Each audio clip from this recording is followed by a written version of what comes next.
Hey, how y'all doing? Welcome to Three Count Commentaries. This is your boy MongoSlade. So John Cena has been talking. People have been talking to John Cena a lot lately about the difference between the marquee star and the ensemble cast, the quote unquote ensemble cast, as it's been coined by Jim Cornette and Jr. Jim Ross. Uh, the ensemble cast meaning not one single star, but as John Cena would say, a super friends of WWE. Which is better and which one is the product going more towards. So this article from Wrestling Inc. is a collection of all of the different things John Cena has said going back to 2019. I tried to read this in the first take of this video. It's way too much. Let's just put it like this. Cena says that he believed that he was the last of the marquee stars, that the audience is now too segmented with it being a global product, that you can't have one guy unify everybody and that one person be the star anymore. You can't get away with that anymore. That's essentially what he was saying. Okay. And then you have the segmentation, not just by race, creed, age, gender, etc., but also by brand. So SmackDown's guy, Raw's guy, NXT's guy, right? So he has a conversation with Alfred Konuwa, aka Big Nasty. This conversation where he talks about the company being in transition and says it takes about 3.5 years or more to build new talent. And he says that Drew McIntyre, Roman Reigns, and Sasha Banks. And he says not a scattered fragment of super friends. WWE has just refocused, reshifted, and is now consolidating on marquee stars. They have their marquee stars, and going forward, they will have their big names. So he's going back and forth on whether you need marquee stars or whether you will have a super friends of WWE. And I decided to dig into that, to do that to myself, to look into, and I kind of sat down and I did like a pattern recognition kind of thing. And I'm really good at noticing patterns sometimes. So I said sometimes. So I looked at, the marquee star and the ensemble cast. And I went back to the Backlund days, but you really can go back to Bruno, right? There are certain things, there's pros and cons. Let's go through some of the pros and cons. So the pros of having a marquee cast is it's more resilient to shock. In other words, you're not too concerned about your top star breaking his leg, right? Because you have more than one top star. So if somebody gets sick, then you could just slide in somebody else in that spot. A con is that, because of stuff like that, these guys are just a cog in the machine. So the machine keeps moving whether these guys are in it or not. CM Punk was like that. Daniel Bryan was kind of like that. Like, business didn't really change that much when CM Punk left. Despite the fact that people think he was such a huge star, the business didn't really move that much when he was at the top, and it didn't move that much when he left. So he was just a cog in the machine. It does give you something for everyone. It does create a diversity. When you have an ensemble cast, everybody doesn't have to look the same. You can have some minorities, you can have some women, you can have some other things going on there. It puts forth a company focus as far as an ensemble cast is. WWE can put the brand first and then the performer second. I know this has been a big talking point that's been going on lately is WWE wants the brand to be the star, not any individual person. So that is one of the things. And an ensemble cast creates more opportunities because people are replaceable. It does create more opportunity for if this guy's frustrated, he wants to leave, then he can leave. We could just replace him with someone else. As opposed to, if you have a star, you can't really replace Steve Austin. You can't really replace The Rock, right? So those are the pros and the cons of an ensemble cast. Now, pros and the cons of a marquee star is that you're typically going to be more successful. WWE has been more successful under a front man than they have under ensembles. So I'm going to give you some examples in a minute. It's an all-for-one idea. That's one of the cons, is that you're going to try to galvanize the entire usually very diverse wrestling fan base under one person. Cena's talking about this, right? Like, as the company goes global, it's going to be very difficult to get Indians and Saudi Arabians and the Japanese around some all-American hero like Hulk Hogan or John Cena. It's very difficult because they're like, okay, that might be cool and all, but this guy's a flag-waving American. Not really, doesn't really speak to me, especially if I'm in another foreign country that might not like America that much. So that's a little bit different. And when it comes to a marquee star, it is what it is. So what I mean by that is, if the marquee star is 36 years old and a female, it is what it is. If he's gay, it is what it is. You can't change who that person is, right? So if people are like, well, Hulk Hogan is this 6'6" Italian dude, I mean, it is what it is. You can't change who Hulk Hogan is if you are one of those people who don't like, let's say female top stars, and that's who the marquee star is a female. You just kind of stuck with that. You got to deal with it or move on. That's kind of how it is. The company tends to mirror the top star. This is something that John Cena talked about too, that the company takes on the personality of the top star. That's good and bad. We saw how bad it can be when Hulk Hogan went to WCW, and all of a sudden there's Dungeons of Doom and all this other stupid shit that they started doing when Hogan came over, because they were building a company around him. And this is what Hogan wanted. This is what he felt comfortable with. He felt comfortable with being He-Man, fighting Skeletor in this league of stupid-ass villains. That's what Hogan wanted. That's what Hogan got. And it ended up being shit. Real shit. And WCW didn't draw because of it. Because instead of Hogan going to bolster the company twisted and turned itself around Hulk Hogan. So you also have that typically the top star will break the mold of the previous generation. Usually they're born in the previous generation, with the exception of Hogan. Hogan was brought in to capitalize on what he had done in Minneapolis. So it was a completely different ball game. But if you look at Steve Austin was not signed and then instantly became a star. Steve Austin, the character of Steve Austin, was born in the New Generation era. He was born in an ensemble cast, right? Where there was no one top guy. There was multiple top guys. And Steve Austin had to break through that, and then he was able to change the company by doing that, by breaking through the pack and breaking through that mold. Similarly, John Cena was the same way. John Cena was born in the Ruthless Aggression era. He initially came in as John Cena, no gimmick, and then he became the rapper, and then he became, super soldier John Cena, chain gang soldier, whatever, and then hustle, loyalty, and respect. Yada, yada, yada, John Cena. Superstar, changed the business, PG era John Cena, right? So that's usually how it works.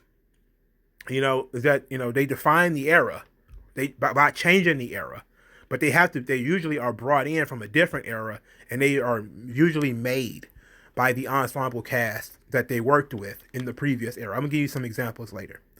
A top star has a lot of pressure. It's a high pressure position, and they also have a lot of power.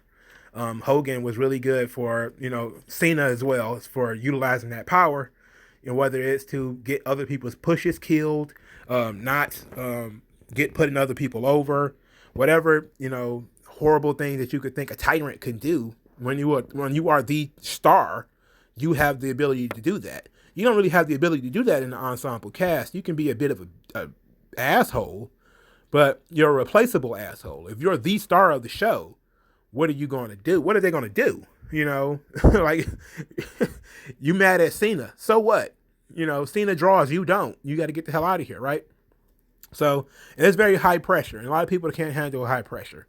They crack under the pressure, or, you had some people, they leave, Brock left. It's a very high pressure position to be the top guy or be the top guy. So let's go through this. I've noticed that this system that WWE has created since Bruno has gone from, you have your marquee star, and then the marquee star starts to fade, and then they create the ensemble cast.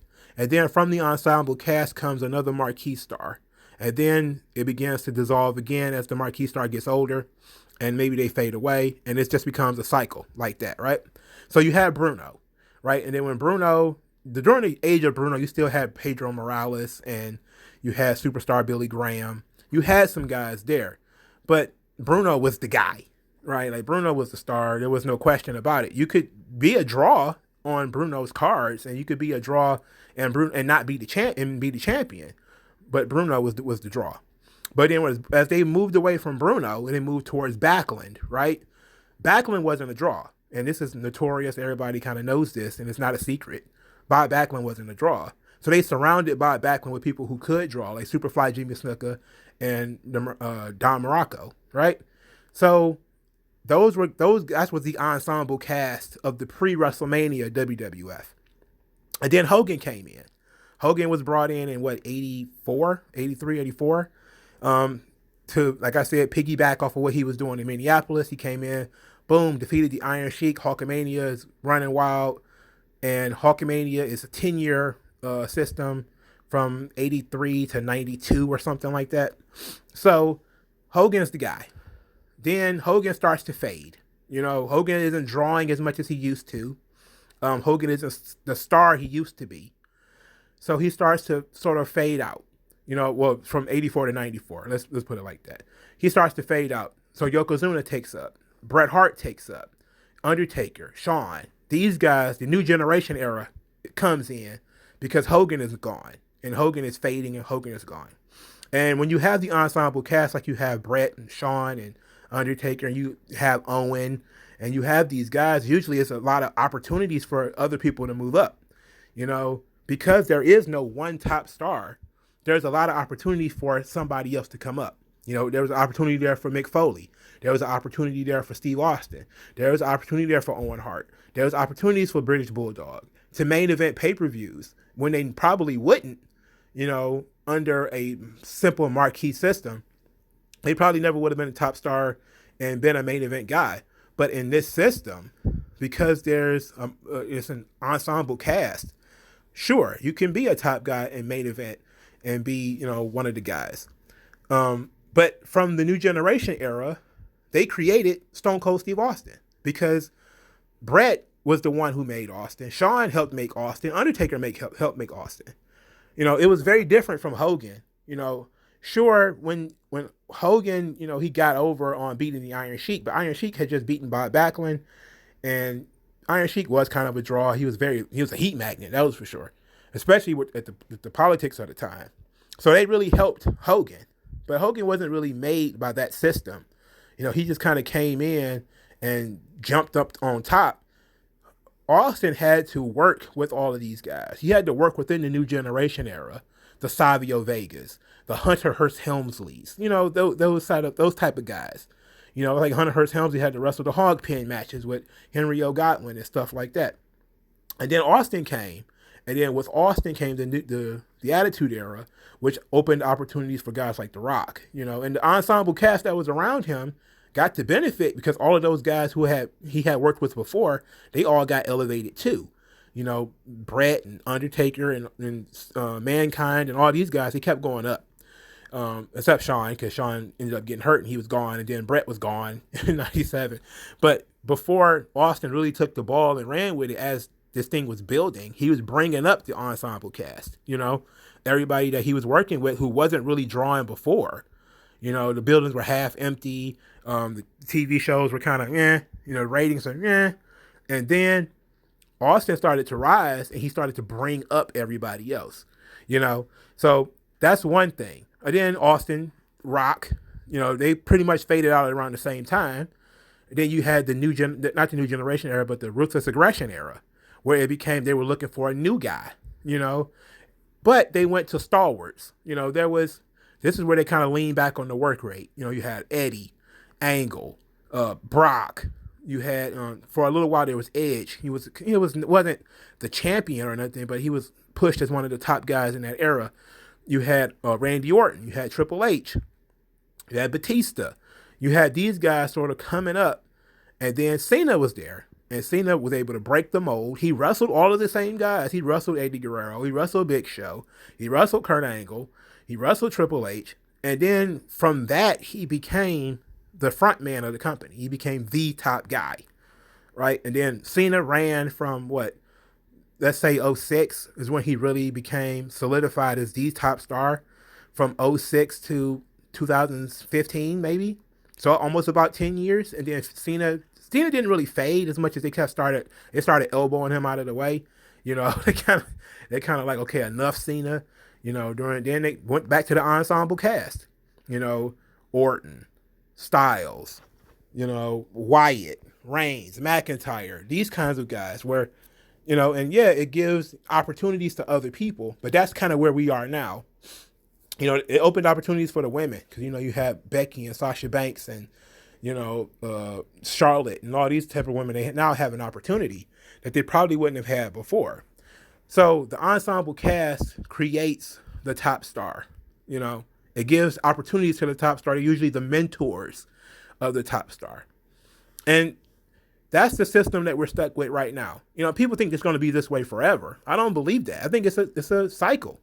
I think that eventually, maybe on one of these rosters, probably the NXT roster, if we're being quite honest, is probably going to be the top star. You just don't see it yet. Like if you were watching WWF in 1995, you would not have picked the ringmaster as being the guy that was going to be the lead the company going forward. You wouldn't have done that. And you're a liar if you think you would have. It's just not possible. Hell, they had him in ECW. He worked one main event and lost to fucking Mikey Whipwreck. Even Heyman didn't see it. Everyone thought they thought Steve Austin was good. They didn't see Steve Austin as being what he ended up becoming. Just like Vern Gagne knew that Hulk Hogan was good. He knew Hulk Hogan was good enough to main event his shows, but he didn't see Hulkamania running wild for 10 years. He didn't see that. He couldn't envision that. And nobody, maybe some people probably saw Cena coming because it was kind of but Cena was doing nothing again for so long. He was a jobber. He was getting beat up all the time. Hell, he was on the verge of getting fired. Nobody saw Cena coming, But it was different with Roman. They kind of was like, okay, they kind of earmarked Roman from the beginning to be the guy, the hot tag guy of the Shield. But it was different, Everybody is different. But I see that now that there's probably somebody on one of these rosters. Who knows? I have no idea. Could it be Ricochet? I don't know. Could it be, Buddy Murphy? Who the hell knows, right? But it's likely somebody that's already on the roster that's going to come in, find something that works, and is going to, raise everybody up. And I think it's inevitable, So I don't see it as, they never have a marquee star again. I think they will. You can't even say the brand split is going to stop it because the brand split didn't stop Cena. If anything, the brand split made it more possible to find Cena in the ensemble cast because you had these guys spread out over two brands. So you had your top guys, but then you had a bunch of guys underneath, and Cena wasn't even one of the solid mid card guys until he became a regular and knocking out his performances. Then he was able to rise. So that's kind of how I look at things. Is that if you say whether it's a good thing to have an ensemble cast or to have a marquee, I think you need both. You need an ensemble cast when your marquee star is done. When they can't run anymore, they can't go anymore. You need to have a solid base of stars to bring in to work and be credible and keep the brand alive and keep the brand strong until you find another marquee star.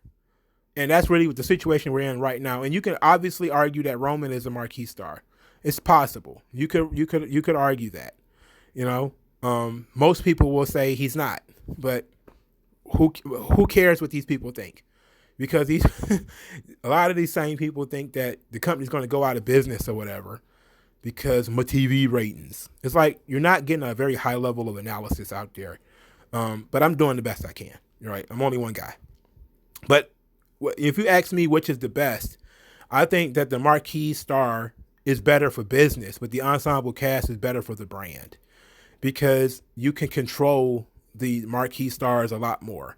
Like WWE had like a real problem when like Benoit and Eddie died, and then the way Benoit died. If Benoit had been Stone Cold Steve Austin, we wouldn't be sitting here talking about WWE anymore. It had tanked, right? But because Benoit was just one guy out of a myriad of top guys, it didn't hit that hard. It hit him pretty hard, trust me. But it didn't tank the company like if Steve Austin had did something stupid while he was at the top of the company. Or if Hogan would have done something stupid. Like, could you imagine Hogan doing the N-word thing, the nigga bomb, and it's not in 2012 or whenever the fuck it was, but he had done it in 1990. Holy shit. He would have tanked the company because there was nobody else. You know, you would have had a hot shot the belt to somebody, you know, Savage or something, you know. But, you know, it really helps when you have an ensemble cast. It really helps to protect against these shocks, like guys getting injured, guys getting sick, guys doing dumb shit, guys getting arrested. You know, it helps, like, you know, but when you have a top star, it's a very fragile system. Guy decides to go home, that could affect TV buy rate. They take TV and pay-per-view network subs now, or TV buy rates, or pay-per-view buy rates in the past had a heavy effect on it. Not so much today, you know? And I think that, is it because WWE is not letting anybody become a marquee star? I don't know. You know, I'm not one of these people who thinks that I can read the mind of people across several states. I just look at it as they're pushing people to see what sticks. And, you know, if the person sticks, they stick. And if they don't stick, then they don't stick. You know, there's not anything else that they can do, you know, outside of give these guys opportunities to branch out and do other things. And some people like Reigns and McIntyre are taking the reins and going with it.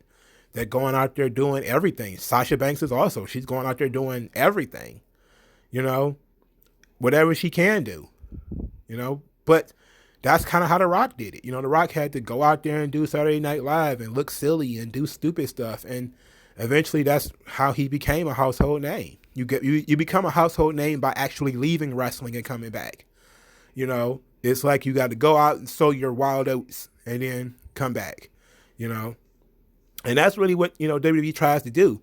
But when you have the ensemble cast, you usually have the work rate guy, Backlund, Brett, Angle. It might be a decent draw, but they're not the, you know, the superstar. You know, they want to be known as being the best wrestler. They want to be the best performer in this small thing that we call pro wrestling.